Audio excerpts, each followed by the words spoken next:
Chapter 18. Warning to Nancy. "Did I hear you right?" Rita spoke up. "Bill, you said everything in the world is supernatural." "That's right," he answered. Everyone listened attentively as he went on. "Think of the millions of things around you. A clamshell, for instance. Only God can make a clam," he said, Only God can make a clam, he said, paraphrasing Joyce Kilmer.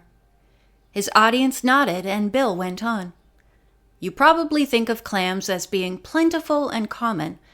There are many varieties that aren't seen often.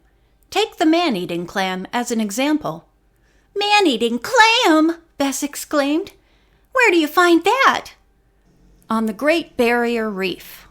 When you go collecting shells there, you'd better wear a heavy pair of high boots, because the Tridacna gigas may give you a bad bruise." Bill said that this man-eating clam grew to be 3 to 4 feet across. Its scalloped opening is dotted with dozens of glowing eyes, and it sometimes weighs as much as 500 pounds. "Wow!" Don exclaimed.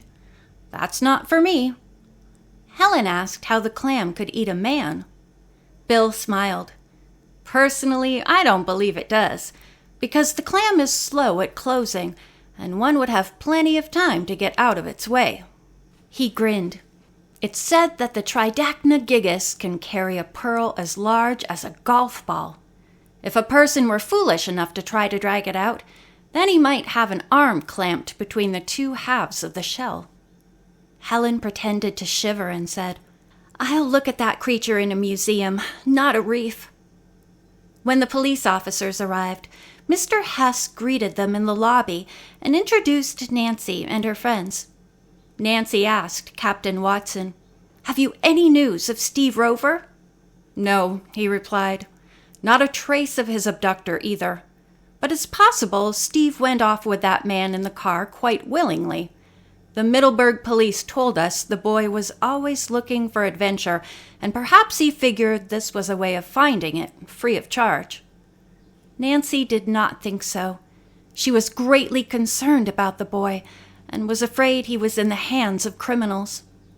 "There's some more news in this case," the captain went on. "Night before last, Madame Tarantella's hut in Vernonville was burned down." "On purpose?" Nancy asked. "We don't know," the officer said. "But this part of the story will particularly interest you ghost hunters. Neighbors declared that they saw the medium's ghost floating out in the smoke." Rita caught her breath. "Oh dear! That means Madame Tarantella is dead." George smiled. "Or wants people to think she is. The whole thing is probably a hoax." The officers looked at her, amused. Then Watson said, "I'm glad you don't believe such nonsense." After checking the scene of the explosion in the basement, the officers left, taking the collection of shells with them. Captain Watson said they would find out if it had been reported stolen. The ghost hunters continued to discuss the news about the medium. Bab said, "I don't see the point of burning the hut." Jim chuckled. "Maybe that strange woman is trying to make a comeback. She'll pretend she has been visiting the spirit world and can now bring more fabulous messages than ever in her seances." He grinned. "Messages that are out of this world." When the laughter died down, they discussed what the next step in their ghost hunting should be. "We seem to have been stymied at every turn," Ned remarked, "although we've practically pinpointed who the ghost makers are." Rita declared she was not convinced of this. "I believe in spirits. Don't forget there are many ghostly happenings in this world that haven't been explained." "Granted," her husband agreed. It seemed to Nancy and her friends that this was the way Rod invariably closed off debates on the supernatural. Nancy changed the subject. "Do you all realize that trouble has been arranged for us in various places before we arrive? Let's see if we can get to the next place first and set a trap." "You mean," Ned spoke up, "we should circulate a rumor that we're staying here, but sneak over to the Skull and Shell Collector's house?" Yes. Jim asked, "Surely you aren't suggesting that all the ghost hunters sneak out of here in the middle of the night and storm Mrs. Cranshaw's place?" Nancy chuckled, and Dave said with a grin, "I can just see the headline, 'Ghost Hunters Become Stormtroopers.'"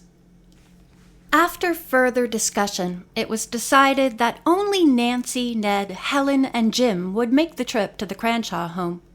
They would wait until just after dark and be driven there inside the truck which belonged to the inn. Meanwhile, the other ghost hunters would assemble on the stone parapet. They would watch for any signs of fireworks or rockets or other kinds of tricks.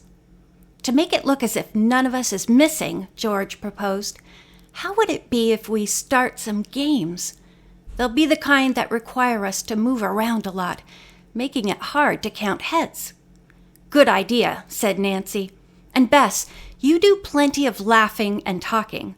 Keep the party gay and busy, so it seems as if there are a lot of us." Bess agreed, declaring she liked her part in the evening's work. "But Nancy, and the rest of you who are going, please be careful. We've had enough scares to last a lifetime." The 4 adventurers laughed, and Ned said, "Jim and I will do our best to keep Nancy and Helen safe." When Nancy spoke to Mr. Hess about using the truck, he consented, but said there was no one to drive it. "Perhaps Mr. Warfield would," she suggested. "If so, I'll be glad to let him take it." Mr. Warfield said he would be delighted to participate in the adventure. At 9 o'clock, the covered truck was backed up close to the delivery entrance of the inn. Quickly, the 4 young people jumped into the rear of it and locked the door. Mr. Warfield turned and started down the driveway. They had hardly reached the main road when a car came whizzing along. With screeching brakes, it turned into the driveway of the inn and disappeared up the hill. "I wonder who that was," Nancy said. Jim replied, "Whoever's driving that car ought to have his license taken away. He's crazy." The 2 couples settled down for the 5-mile drive to the Cranshaw estate. "It strikes me as rather gruesome," Helen spoke up, "for anyone to collect skulls. Shells are all right, but dead people's bones, ugh!" Nancy said she was rather curious to meet Mr. Cranshaw. "He certainly sounds eccentric." Meanwhile, the young man driving the speeding car had arrived at the front door of the inn. He jumped out hurriedly and handed the desk clerk a special delivery letter for Nancy. It bore the postmark of a nearby town. The boy left immediately. Feeling that the letter must be important, and knowing that Nancy had left the hotel, the clerk went to find George. He found her on the parapet. "Maybe you'd better read this letter," he suggested. George consulted her friends, and all felt it probably would be wise to open the letter. The games, the chatter, and the laughter had stopped. Everyone waited for George to read the message. She scanned it quickly and gasped. Bess asked, "What does it say? Bad news?" George said solemnly, "The message is, stay off the highway if you value your life." "Oh!" Bess cried out. "Nancy is in danger again! What can we do?" George tried to take a sensible view of the matter. "Since this message didn't come until after Nancy had gone, the sender doesn't know she isn't here. I believe it's just a warning to keep her from pursuing the mystery." The other ghost hunters were inclined to agree with her. In any case, it was too late to overtake Nancy. Finally, Rita spoke up. "There's one thing we can try. Let's all concentrate very hard and hope to get a thought wave across to Nancy." Although no one said anything, each of them said a silent prayer for the safety of Nancy and her companions. Bess thought, if there were only some way to stop them. At that very moment, Nancy had a feeling they were being followed. Looking out of the peephole in the rear of the truck, she saw a car a short distance behind. It was keeping pace with them. Nancy mentioned this to Ned, then stepped forward to speak to Mr. Warfield. "There's a car not far behind us. Do you think we're being followed?" "I saw it before. I admit I'm a little worried about that possibility," he said. "Why don't we find out by playing the cat and mouse game with it?" Ned suggested. "Good idea," Mr. Warfield replied. He stepped on the accelerator. The other vehicle did the same. "Uh-oh," Jim said. "Looks like trouble." Suddenly, with a new burst of speed, the oncoming car shot forward and started catching up to the truck. Nancy's heart beat faster. Who could it be? The Prizers? Rounding a sharp bend in the road, Mr. Warfield announced, "I see a farmhouse on a side road up ahead. I'll turn in there." A few seconds later, he pulled into the empty driveway and put out the lights. The cars shot past them. Everyone breathed a sigh of relief. "Well," said Helen, "either the driver didn't see us come in here, or else he wasn't chasing us after all."